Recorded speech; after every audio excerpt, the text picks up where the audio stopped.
The following program is sponsored by Friends of Life Outreach International. Next on Life Today, Grammy Award-winning Christian artist Rebecca St. James. And He will give us the strength to live in holiness. But none of us are perfect. All of us need the grace of God. Stay tuned as Rebecca shares how we can be radically committed to purity. What I'm encouraging, exactly what you guys are picturing is what I'm encouraging people to hold out for. The kind of committed marriage relationship that shows that kind of respect and honor for each other.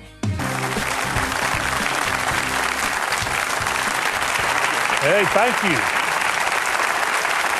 Rebecca St. James is with us. I'm James Robinson, and this is Betty, my beautiful wife, and we have a beautiful guest, a great singer, and she has written a book called Pure, and it is a devotional book based on purity, and she has had a tremendous influence on young people, and she understands that there is something far too often, it seems, lacking in the lives of young people, and she actually has a song, a video, that talks about this subject, and then she is going to talk to us about what's in the book. I'd like you to welcome Rebecca St. James to Life Today. Glad to have you here.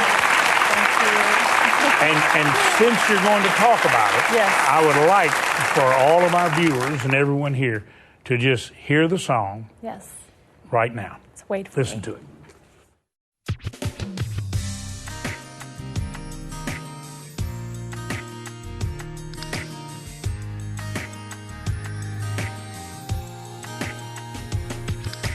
Darling, did you know that I dream about you, waiting for the look in your eyes when we meet for the first time? And darling, did you know that I pray about you, bring me you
I can't watch that and not want every person to have a relationship that is possible and meaningful and special.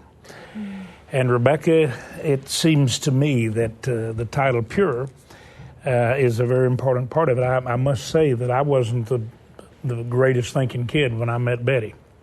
No dad, no influence, nothing positive. Yeah. And when I met her, she was so innocent and so pure. I even brought up the subject of sex. First date, didn't take me long First to play date, my cards. wow. And she blushed. I thought the dumbest girl I ever met. I went home, though, and got down on my knees, and I began to cry. And I said, God, I met a pure girl. Yeah. I want to thank you, God, because where I hung out in the neighborhoods I was in, there You never weren't saw that. many girls like that. Yeah. And now it's 50 years since I first saw her. Congrats. And 46 years we've been married. And 4 years we dated, and she was pure. Wow. And I encouraged her to be, because sometimes I told her I might not encourage her to be. And I wanted her to be strong, Yeah. because I could be a rotten old boy sometimes. And she was. Wow. And 50 years later, you're still loved, and 46 years of marriage. I want that for every girl. Isn't that what you have a what I longing want. for, and you see it lacking today? And I love, isn't it beautiful just seeing them interact with each other? I love it. That's what I'm holding out for. You just look at each other so adoringly and beautifully, and it's just God is all over your relationship. So yeah, It's just that's what I'm television. holding It's out all for. for show. You can tell it's not an act. No, but that's what I'm encouraging. Exactly what you guys are picturing is what I'm encouraging people to hold out for. The kind of committed marriage relationship that shows that kind of respect and honor for each other. And what I want to do, in that song, I talk about I want to be now and always faithful to you. You know, as a virgin, as in committing myself to purity, I'm being honoring to God, but I'm also being honoring to my future mate now, even before we're married. And so the book is really a 90-day devotional book encouraging young people to have purity of the mind, the body, and the spirit, that it doesn't just come from I'm so strong and I've got all this willpower and I'm going to wait. It comes from a heart commitment. You know, I wanted to, when I was listening to you even then, talking about maintaining purity, and I'm so grateful for the wonderful example that Betty set, even in our relationship and her strength, and together we wanted to be strong. Yeah. But I think about all the people who failed, and, you talk about forgiveness there, even in that song, Yeah. and I know in your book, and I want those of you to know who failed, this is the thing you need to know. And maybe you feel like, hey, I compromised, or, I haven't done everything right. God's grace and God's forgiveness is so powerful. He'll make you as pure as if it had never happened. But we need our hearts to go toward God. There is no shame being put on you by Rebecca or by James or by Betty, and certainly not by God. Yeah. But what you're talking about, you want to see something happen in people's lives where they understand that really the power and the beauty of purity. Yes, and that they're loved. I mean, that's the essence of the book, really. It's the essence of Jesus' message. There's a story, actually, I tell in there about a friend of mine from school in Australia. That's the reason for my accent. A friend of mine named Daniel. And I heard that after he left that school, it was a Christian school, and we'd grown up in the Lord together. And after he left that school, he fell away from God and went through a real rebellious time in his life. And I wanted to write a song for him, just saying, no matter what you've done, no matter where you've been, you are loved by God, and he has his arms open wide. He's your papa, he's your daddy. He longs for you to come. And it's the same message for all of us, because we've all messed up, we've all sinned, we've all fallen short, and we all don't deserve the grace of God, but he offers it to us. And so that's a theme throughout the book too, that we've just got to come to him, and he will give us the strength to live in holiness. But none of us are perfect. All of us need the grace of God, and we're loved by him. Why did you feel like it was important for you to write this book? I mean, and get it out to touch the lives of young people in particular. And by the way, who do you find it best directed to? Who would you recommend read the book? If you could say, if I could get all of these age groups and these individuals, where would you target the group?